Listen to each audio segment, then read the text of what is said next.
this is Paul. This is the Rant Supply Podcast. This is going to be another brief version, but I just had a realization of something. So I've been wondering how it is that this anti-First Amendment desire of especially college kids to, how it is that this is something that could have been expanding the way that it has. How can an idea so shitty take hold in these young minds? And so I'm sure this is not it. I did think about it, and if it were part of a bigger plan, the long con, if you were just attending college or about to graduate college, and you looked at this country and you looked at the shit box of debt that you've been left by these greedy imbeciles who have ripped off our nation over and over again, and you're looking at this figure of 20 trillion, an amount so astronomical that trying to explain that figure to somebody is a feat in and of itself. And you're looking at this fucking thing, and you're looking at the corruption, and you're looking at the stupidity of media. You're looking at the childishness of our politicians. And you realize that, oh my fucking God, these people are morons. These people who have guided this nation into a cesspool of stupidity, where now we cannot state facts without them being interpreted as verbal assaults tantamount to physical assault. Where the gap between the rich and poor is so disgusting that I am a conservative-minded person, generally speaking, but I will say that the insane percentage of generational wealth that belongs in the hands of the very few and grows with every generation, I won't say exponentially, but certainly respectably, when you're talking about the scale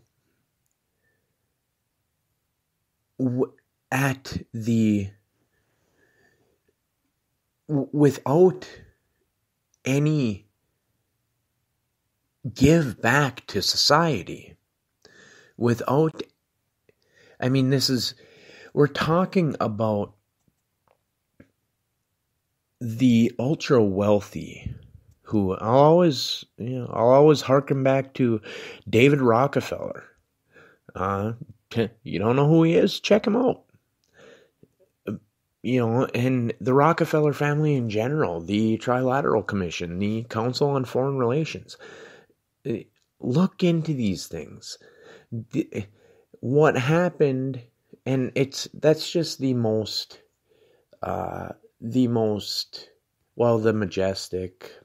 12.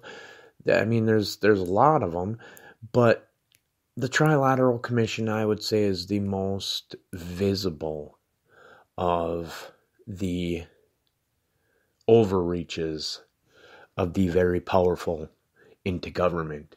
The Trilateral Commission is the, I would say, greatest non-government body as far as directing the actions of the federal government that exists. And it was founded by a Rockefeller. It has the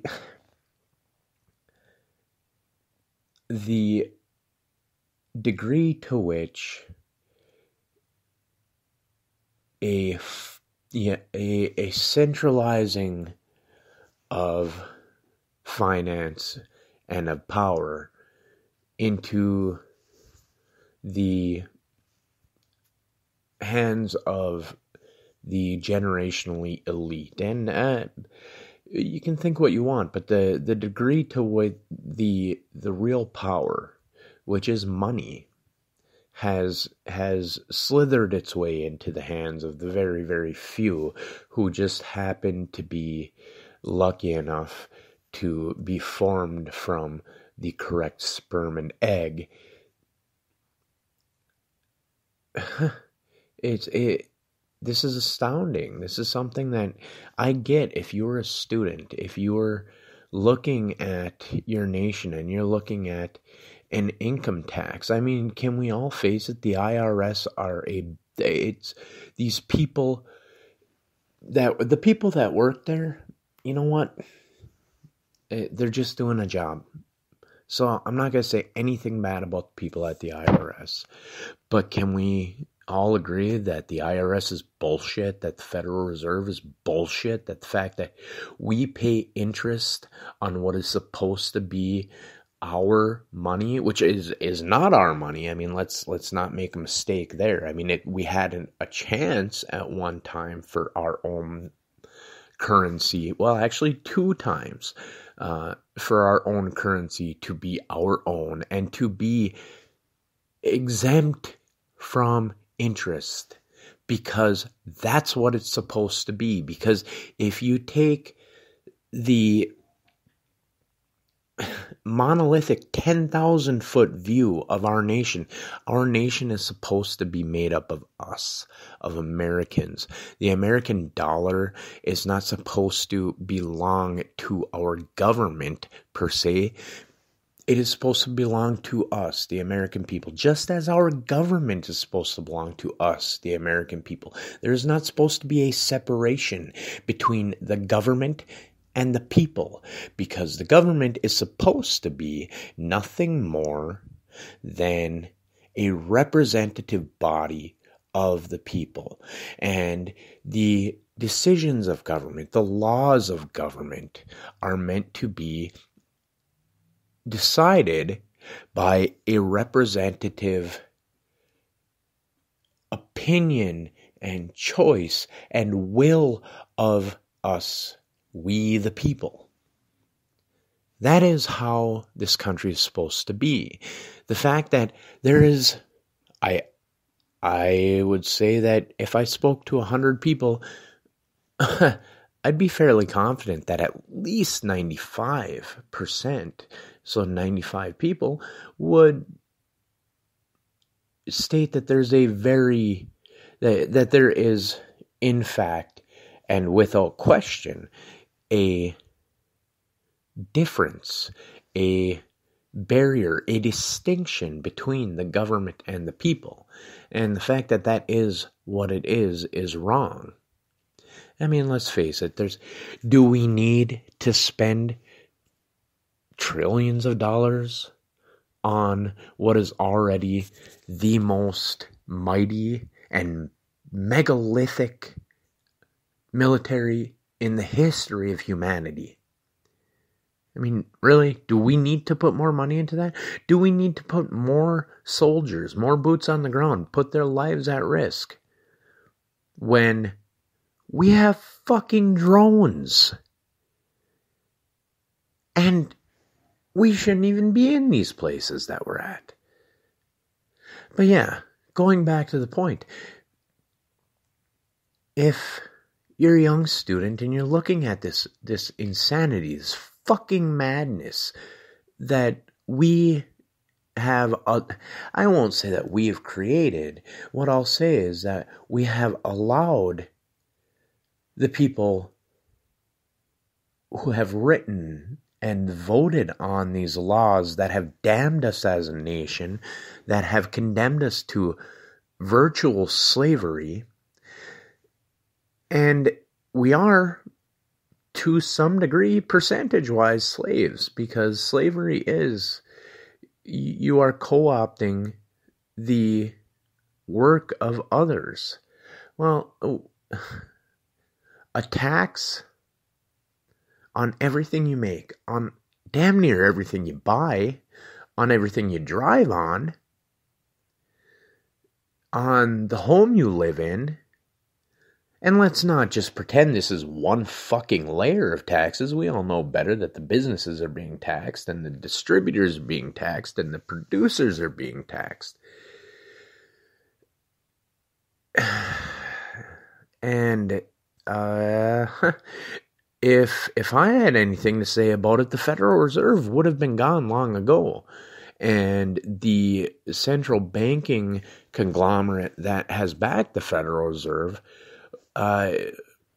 would have been under federal indictment for defrauding the American people for over a century.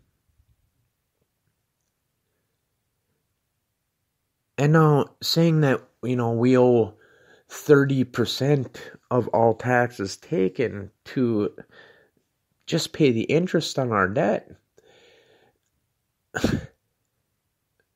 Who sets that interest rate? If you can answer me that, then I'll listen to your argument. If you can answer me how there is a distinction between those involved in setting the interest rate, so making the very decision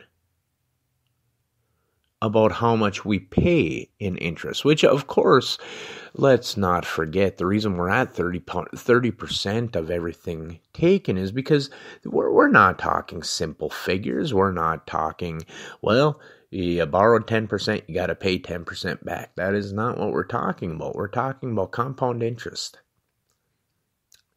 to a fucking nation who has given these private entities the sole, as a conglomerate, they are the Federal Reserve, but this nation has granted them the sole ability to lend to the whole of the fucking public.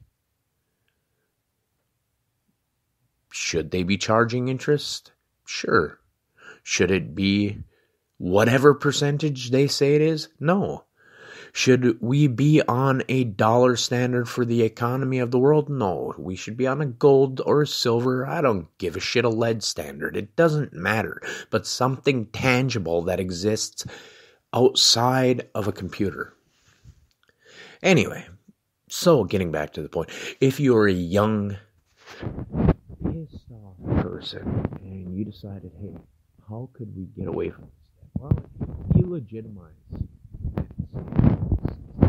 As one student in Utah claimed that the Constitution is not a relevant document right now. Well, if you can back away from the Constitution of the United States, and you can back away from the United States as a nation and as a whole, because it is nothing more than an establishment that was born and created in that document. So, if you wanted to get out from underneath the debt, you claim that this nation is no longer a legitimate one, and guess what? You start over, same land, same toys, same tools. New fucking name, blank fucking slate. That would be the long con, ladies and gentlemen. And you know what? I can't say that I blame the effort, but Declaration of Independence was the greatest legal document ever to be made, and we should honor it. Thank you guys so much. Good luck to you.